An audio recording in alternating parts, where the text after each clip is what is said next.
సామోదన రా.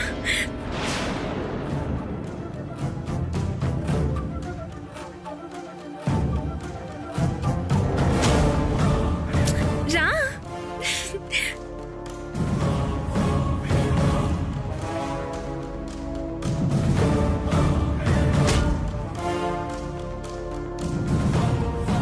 పంతులు గారు, తను అమ్మ మీతో ఒక విషయం మాట్లాడాలి. చెప్పండి పంతులు గారు.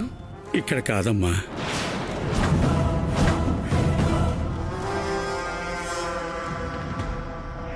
చెప్పండి.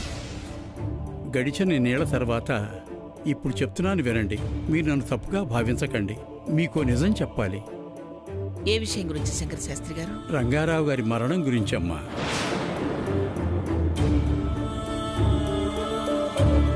ఆ మరణం వెనుకున్న రహస్యం నాకు తెలుసమ్మా. శాస్త్రి గారు. అవును సావిత్రమ్మ గారు. ఆ రహస్యం ఏమిటో చెప్పండి.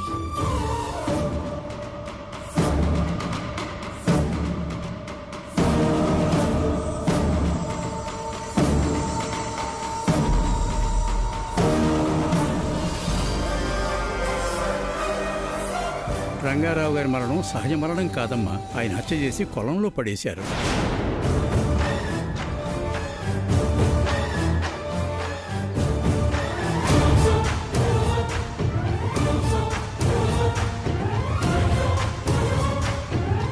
ఎవరు? మీ అమ్మాయి గారిని తీసుకువెళ్ళిన విదేశీయుడమ్మా.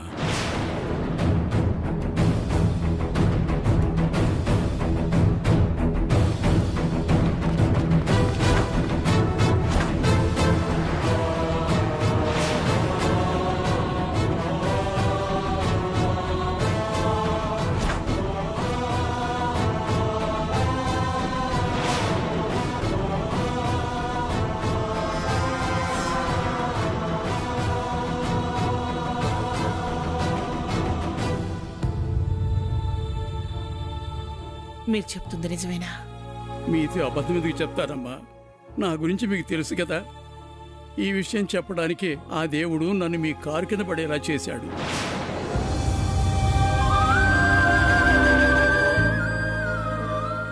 ఇప్పటికైనా మీకు నిజం తెలియాలని ఆ దేవుడు అనుకుంటున్నాడేమో. సావిత్రమ్మ గారు, మీకు నిజం చెప్పి మీకు మనసు బాధ పెట్టినట్టున్నాను. లేదు లేదు శంకర శాస్త్రి గారు, తెలియాల్సిన సమయంలోనే నిజమేమిటో చెప్పారు. అనుమానంగా మిగిలిపోయిన విషయాన్ని మీ మాటతో తేల్చేశారు.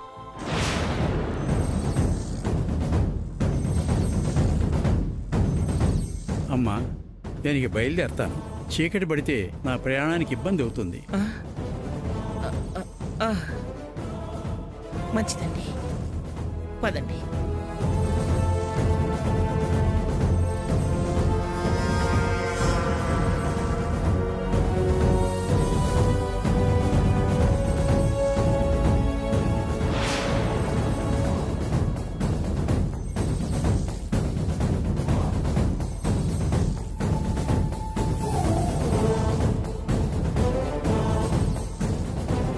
సూర్య, శాస్త్రి గారిని బస్ ఎక్కించరా.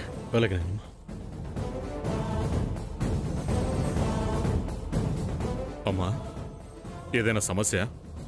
ఏ ఇప్పుడు మీకు తెలియాలా? అన్ని విషయాలు మీకు చెప్పాలా? అది కాదమ్మా. ముందు మీరందరు ఇక్కడి నుంచి వెళ్ళిపోండి. భద్రాజీ,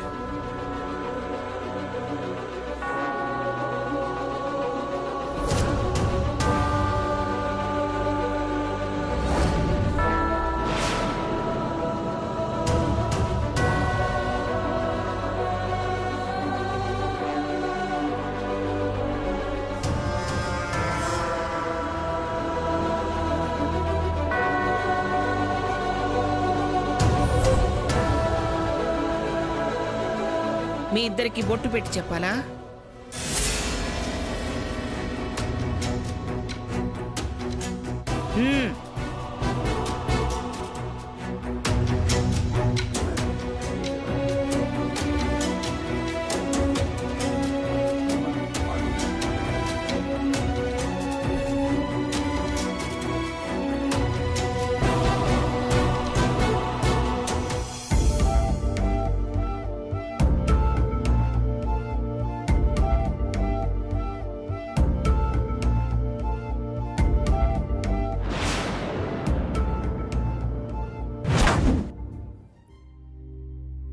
నీ పట్ల నేను వ్యవహరిస్తున్న తీరులో తప్పు లేదు.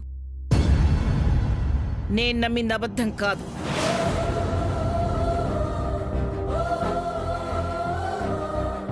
నా పసుపు కుంకాల్ని నీ తండ్రి తీసుకుపోయాడన్నది నిజం. అదే నిజం.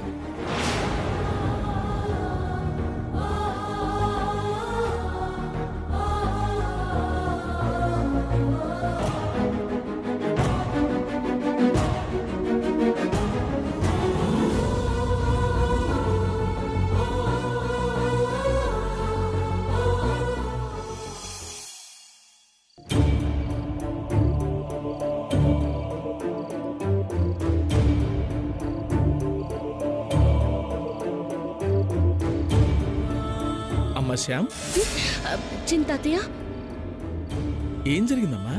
ఎందుకంత టెన్షన్గా? నాకే అర్థం కావట్లేదు చింతాతయ్య. 20 ఏళ్ల క్రితం మన ఊరి గుడిలో పనిచేసిన పూజారి గారిని ఈరోజు అమ్మమ్మ ఇంటికి తీసుకొచ్చింది. ఆయన ఎందుకు? నా టైం బాగోక. ఆయనకి అమ్మమ్మ వాళ్ళు వస్తున్న కారుతోనే యాక్సిడెంట్ అయిందంట. ఇంటికి తీసుకొచ్చి ట్రీట్మెంట్ చేయించారు. అవునా? అవును చింతాతయ్య. ఆ శంకర్ శాస్త్రి గారు అమ్మమ్మకేదో చెప్పాలని పర్సనల్ గా కూడా మాట్లాడాడు.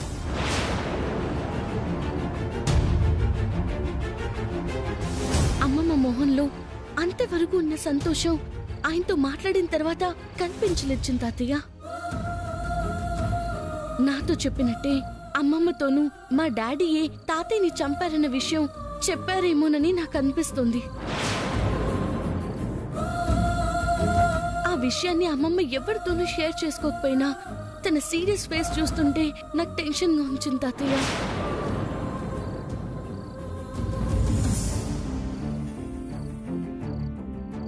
అసలు దీనికంతటికీ మూల కారణం నేనేనమ్మా. నా వల్లే నీకు పరిస్థితి వచ్చింది. 20 ఏళ్ల క్రితం మీ అమ్మమ్మ పుట్టినరోజున ఆ చక్రధర్ని మీ తాతయ్యకి పరిచయం చేయకుండా ఉండుంటే బాగుండేదనిపిస్తోంది.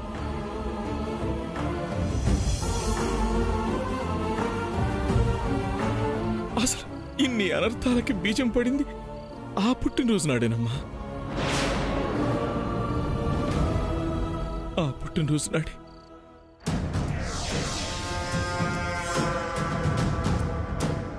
ఏంటి హరికృష్ణ గారు, మీ అన్నయ్య అలా మాట్లాడారు? ఏమన్నారు? ఇది సందర్భం కాదన్నారు గాని సంబంధమే కాదని చెప్పలేదుగా. మీరేం కంగారు పడకండి. మీ ఇష్టాన్నే మా అన్నయ్య గారికి పరిచయం చేసిన వాడిని. మీ ఆశను నెరవేర్చకుండా ఉంటానా? ఏం చెయ్యాలో ఎలా చెప్పాలో నేను మీకు వెనకుండా ఐడియా ఇస్తుంటాగా. ఇదిగో, మీరు మాత్రం నన్ను పట్టించుకోకుండా ఉండకండి. చాలు అనే వరకు నేను చలించను హరికృష్ణ గారు. ఓకేనా? Okay okay. త్వరలోనే మా అమ్మాయి నీకు భార్య అవుతుంది, సరేనా?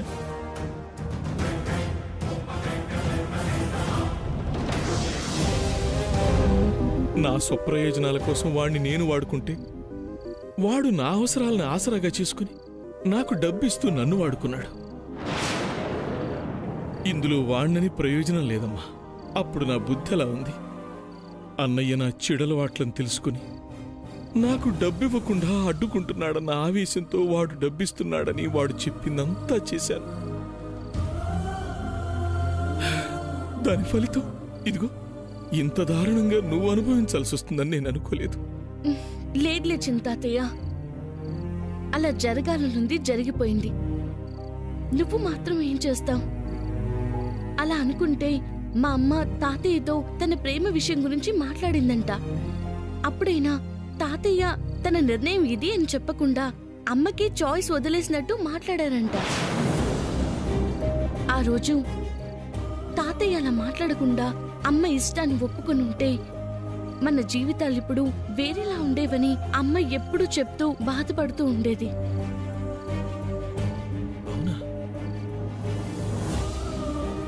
మా అన్నయ్య కళ్యాణితో ఏం చెప్పారంటమ్మా? తన ప్రేమ విషయం చెప్తే అమ్మమ్మ కోప్పడిందంట. అప్పుడు అమ్మ తాతయ్య దగ్గరికి వెళ్ళిందంట.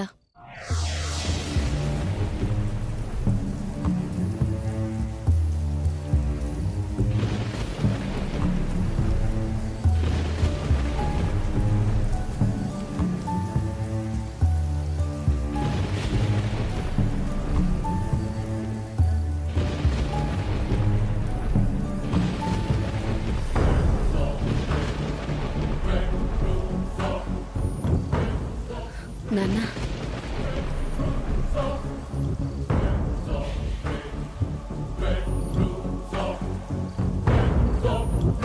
మీతో మాట్లాడాలి. మీ అమ్మ చెప్పింది. మీ నిర్ణయం ఏంటి నాన్న?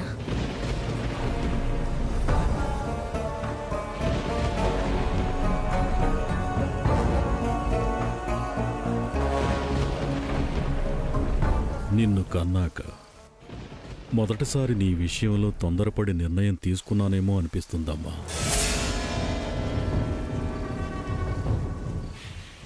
నీ ఇష్టానికి వ్యతిరేకంగా నేనెప్పుడూ ఏదీ చేయననే నమ్మకంతోనే వాళ్లకు మాటిచ్చాను.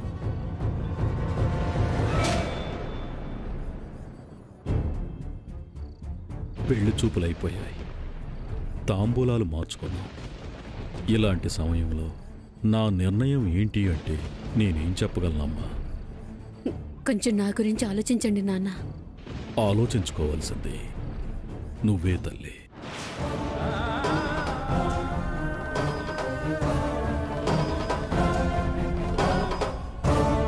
నేనిచ్చిన మాట తప్పలేను, అలాగని నీకిష్టం లేని పెళ్లి చెయ్యలేను. నిర్ణయం నీదే.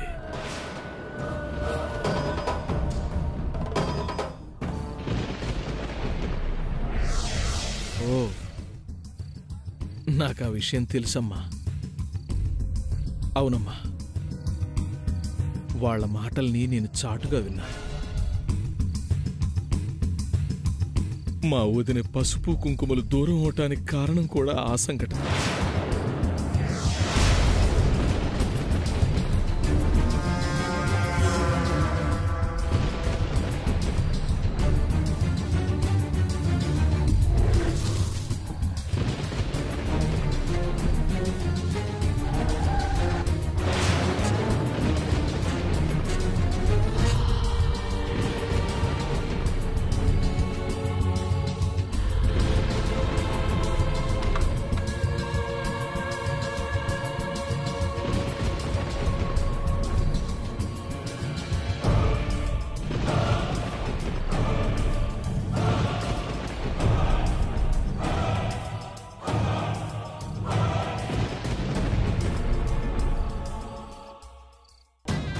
ఇదిగో, చూస్తుంటే ఏ క్షణానైనా ఆ తెల్లుడుతూ మా కళ్యాణి జంప్ అయ్యే సూచనలు కనిపిస్తున్నాయి.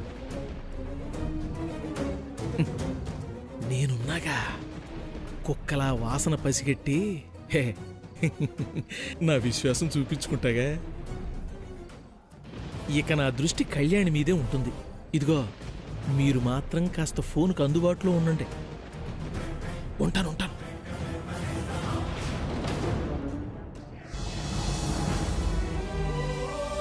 నేను వాడికి ఉప్పందించడం లేనమ్మా. వాడు మా అన్నయ్యని చంపేశాడు.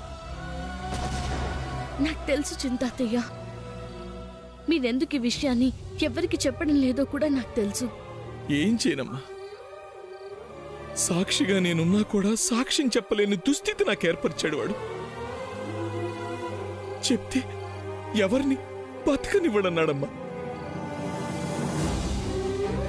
నీకు చెప్పాను కదా, ధైర్యం చేసి సూర్యకి చెప్తామని వెళ్తే ఇంట్లో గ్యాస్ లీక్ చేసి మీ అత్తయ్యని చంపాలని చూశాడు. చెప్పారు చింతాతయ్య. మరి ఇంకేం చేయనమ్మా. మీరు చేస్తుందే కరెక్ట్ చింతాతయ్య. ఒక నిజం తెలియడం వల్ల ఇంట్లో ప్రాణాలు బలి కాకూడదు. అవకాశం దొరికి అది సక్సెస్ అయ్యే వరకు నేనిక్కడి నుంచి తొందరపడను. మన వాళ్ళకి ఏ హాని కలిగించను. చూడమ్మా శ్యామ్, మనం ఇప్పుడున్న పరిస్థితుల్లో చాలా జాగ్రత్తగా ఉండాలి. ఉండాలి చింతాతయ్య. విధి మనతో ఆడుకుంటుంది, అంతకు మించి ఇంకేం చేస్తాం?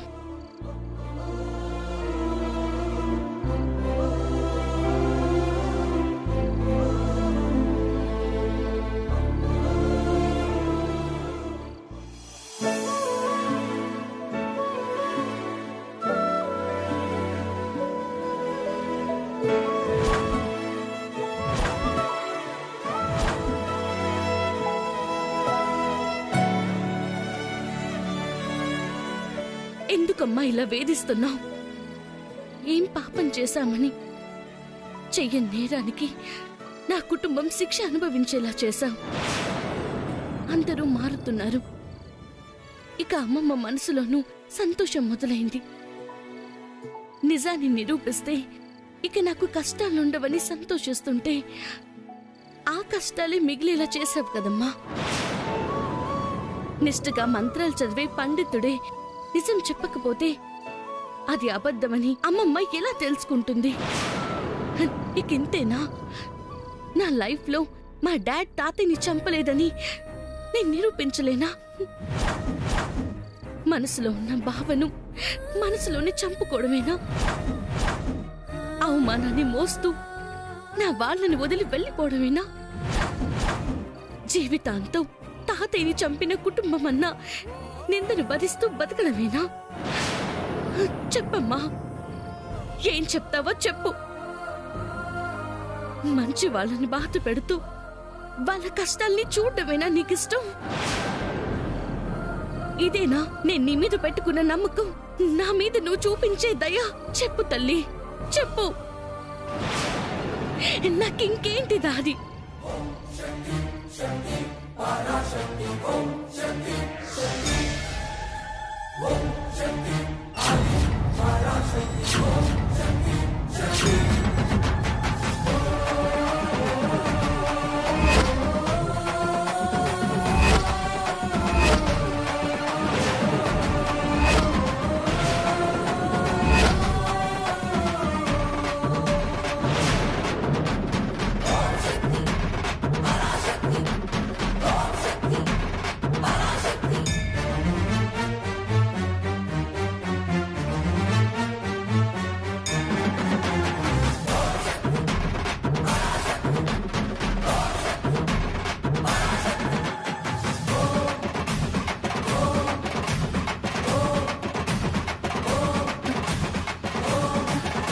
స్వామీజీ, మీరా? రండి రండి రండి రండి రండి, కూర్చోండి.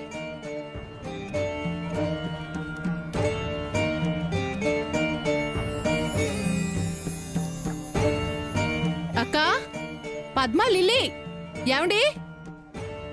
స్వామీజీ వచ్చారు. అమ్మ పద్మ. నమస్కారం స్వామీజీ. నానా సూర్య. నమస్తే స్వామీజీ.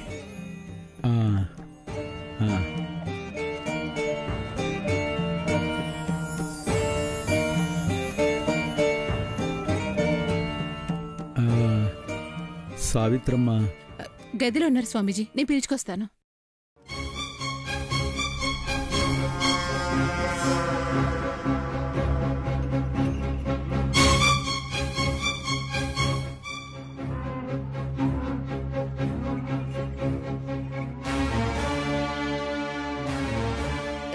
నమస్కారం స్వామీజీ. సంస్కారం బాగుంది. అత్తయ్య గారు, స్వామీజీ వచ్చారు. అవునా? వస్తున్నా.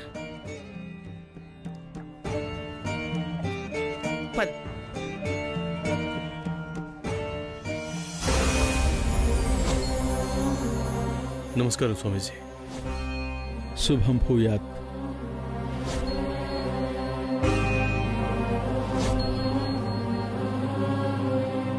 నమస్కారం స్వామీజీ. నిలబడి ఉన్నారే, కూర్చోండి. నువ్వు కూర్చో సావిత్రమ్మ.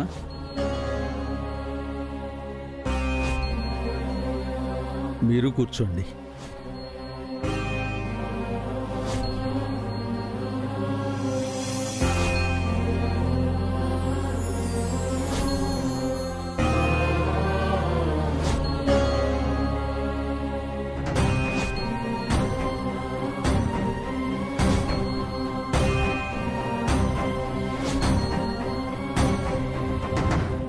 నిండైన కుటుంబాన్ని కళ్ల ముందు పెట్టుకుని కూడా కళకళ్లాడుతూ ఉండలేకపోతున్నావు కదా సావిత్రమ్మ?